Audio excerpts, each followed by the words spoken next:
E aí, pessoal, a incomodação do técnico Renato após a derrota para o Lanterna. Para quem? Que endereço teve a crítica do treinador? Nós vamos falar da repercussão de mais uma atuação ruim, desta vez com um péssimo resultado no Rio de Janeiro. César Cidade Dias, falando de Grêmio aqui no YouTube, papo de gremista para gremista. Mas agora, fique com o recado da CEDEM. Se você quer pós-graduação, você tem na CEDEM, associada à Fundação Dom Cabral, uma ótima opção para a sua evolução pessoal. Cursos em gestão de negócios, marketing, estratégias inovadoras de mercado, liderança. Faça a sua pós-graduação. CEDEM, associada à Fundação Dom Cabral, entre no link da descrição e tenha tudo sobre a sua evolução e com promoções especiais para quem é aqui do canal. Então entre agora, converse com eles e evolua. Gente, 7ª atuação ruim do Grêmio. Em 7 jogos, 1 vitória, o jogo contra o Atlético Mineiro, que foi muito difícil e que, curiosamente, não teve Soares. Nas outras, resultados não tão bons e atuações preocupantes. Sobretudo, as 2 ou 3 últimas. Contra o Flamengo, uma derrota que machucou os gremistas, o jogo contra o Goiás, que estava na zona de rebaixamento, e, principalmente, a derrota para o Vasco da Gama. O Grêmio deixa essa saída para 2 jogos com uma sensação de fim de festa, uma ideia de que o Grêmio, de fato, não irá conseguir os seus objetivos na temporada, sobretudo, brigar por um grande título. Não adianta a gente tapar o sol com a peneira. Não é a distância que o Botafogo tem que tira do Grêmio o otimismo para algo melhor. O que tira do Grêmio a partir de agora é o rendimento do time. Não se é campeão brasileiro de pontos corridos sem rendimento. E nós esperávamos 2 vitórias. O Botafogo ontem perdeu pontos, como a gente havia imaginado. O que aconteceu é que o Grêmio não somou pontos. O Grêmio deixa nessa viagem 5 pontos. 3 contra o Vasco da Gama e já havia deixado 2 contra o Goiás. A partir de agora, é preciso tentar entender alguns bastidores ou alguns movimentos pós-derrota. Que repercussão isso tem? Porque Renato, assim como os torcedores, também se mostrou indignado. Também se mostrou indignado. A frase de Renato é definitiva. O Grêmio vai mexer no time e nós vamos tentar entender quem, de fato, recebeu o recado no pós-jogo ontem.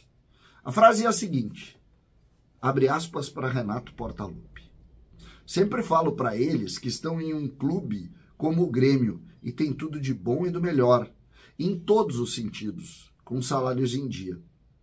O que eu cobro, e por isso estou chateado, é a entrega dentro do campo, que tem que ser durante 90 minutos. Até porque são pagos para isso. Milhões de jogadores gostariam de estar no lugar deles. Então, tem que aproveitar a oportunidade. Mas meu grupo deu uma inchada e a fila anda. Anda lá fora e anda aqui dentro. Comigo a fila vai andar. As oportunidades estão sendo dadas. Se não aproveitou, dá licença que o companheiro dele vai ter oportunidade também. Renato se incomodou com uma relação de entrega ao jogo que ficou evidente na partida do Grêmio ontem. Alguns jogadores não entenderam que esse Grêmio precisa ser de corda esticada, de doação máxima, de entrega centímetro a centímetro do campo. Quando o Grêmio diminuiu essa intensidade e essa competitividade, o Grêmio passou a perder para times piores que ele, como ontem. O Vasco não é melhor que o Grêmio, mas o Vasco foi melhor que o Grêmio.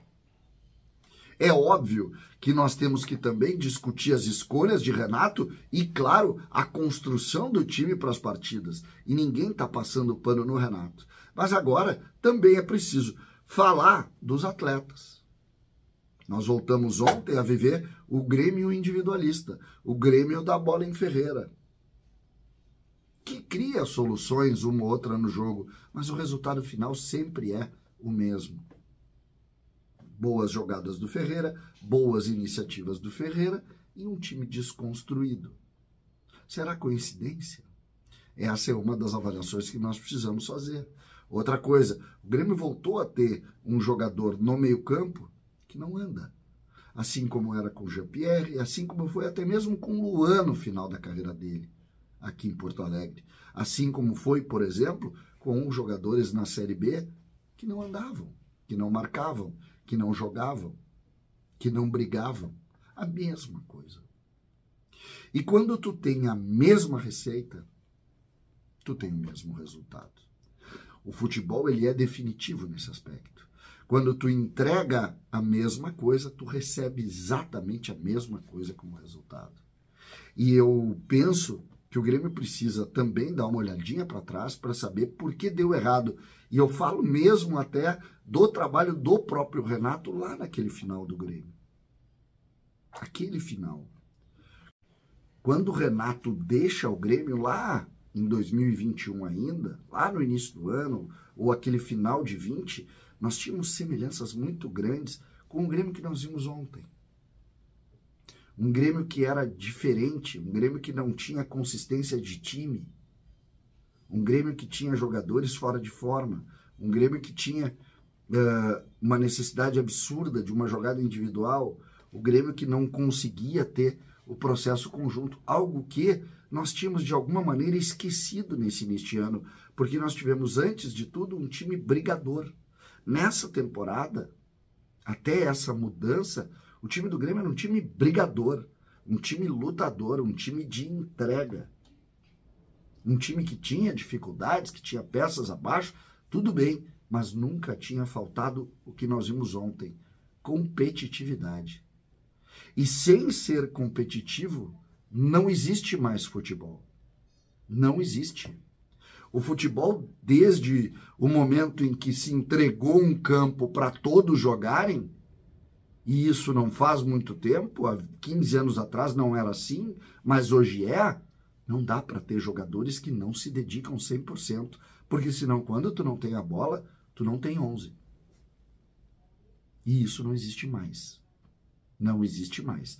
Quer jogar futebol? Precisa estar pronto para jogar 90 e principalmente para se dedicar todo o tempo. A bola, quando vai para a lateral, tu tem que estar ligado no jogo. Essa é a regra do jogo atualmente. E nós não podemos ter um jogador que vê outro passando e fica parado no seu lugar e esse outro se apresenta para jogar e ganha uma facilidade que ninguém tem no campo. Não existe mais. Então, esse é o primeiro ponto dessa análise de uma crise técnica do Grêmio. Será que o Grêmio está voltando algumas peças que ninguém quer lembrar? Ou nós temos só uma transição de mudança de esquema e que tudo vai melhorar ali na frente? São situações colocadas que foram explanadas inclusive pelo treinador e que nós temos aí alguns dias para discutir. O Grêmio tem o Fluminense no final de semana. E depois tem a decisão contra o Flamengo. São 2 jogos importantes. O Grêmio ficou um pouco para trás. O Grêmio é 6º colocado. O Grêmio sairia para Goiás e Vasco para se consolidar na 2ª colocação. E o Grêmio, na volta desses 2 jogos, volta em 6º. Este é o ponto que os números são definitivos sobre o momento técnico do time do Grêmio. Então, vamos avaliar, vamos analisar, vamos discutir. É preciso, sim, começar a entender por que do decréscimo técnico do Grêmio. Eu começo pelos jogadores, mas logo, logo a gente vai falar também do técnico Renato Portaluppi. César Cidade Dias falando de Grêmio aqui no YouTube. Lembrando que hoje tem o Café com CCD e à noite tem lá na Fazenda Maldonado, tem o Papo de Gremista para Gremista de toda segunda-feira. César Cidade Dias falando de Grêmio aqui no YouTube. Papo de Gremista para Gremista.